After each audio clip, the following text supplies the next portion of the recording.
અમરેલી જિલ્લાના વડિયા તાલુકામાં વરસાદના અભાવે પાણીનું ગંભીર સંકટ સર્જાવાની સ્થિતિ ઊભી થઈ છે. વિસ્તારની જીવાદોરી સમાન સુરવો ડેમ અને સુરવો નદીના ચેક ડેમો તળિયાઝાટક ખાલી થતા સ્થાનિકો, ખેડૂતો અને પશુપાલકોમાં ચિંતા વધી છે. હાલ સ્થાનિક જળ સ્ત્રોત ખૂટી રહ્યા હોવાથી આવનારા દિવસોમાં 4 થી 5 દિવસે એકવાર પાણી વિતરણ કરવાની નોબત આવી શકે છે. વડિયાના સરપંચ મનીષ ડોલરિયા અને ગ્રામજનોએ સરકારને સૌની યોજના મારફતે નર્મદાનું પાણી છોડીને સુરવો ડેમ ભરવાની માંગ કરી છે. તેમનું કહેવું છે, જો સમયસર ડેમ નહીં ભરાય તો પીવાના પાણીની સાથે ખેડૂતોના પાક અને પશુઓ માટે પણ ગંભીર મુશ્કેલીઓ ઊભી થઈ શકે છે. મારું નામ મનીષભાઈ ઢોલરિયા છે. હું મારી ફરજ સરપંચ તરીકેની બજાવું છું.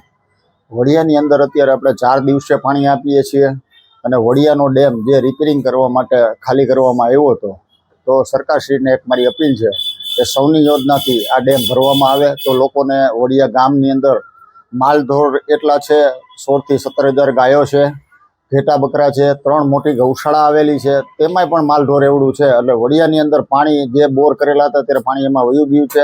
અત્યારે નર્મદાથી ગામને પાણી આપીએ છીએ, એમાંય 4 દિવસે 5 દિવસે આપીએ છીએ તોય ભેગું થતું નથી. એટલે હવે જો એવું હજી આ ડેમમાં પાણી નહીં આવે તો 10 દિવસે પાણી કરવા દેવાની એક પરિસ્થિતિ થશે.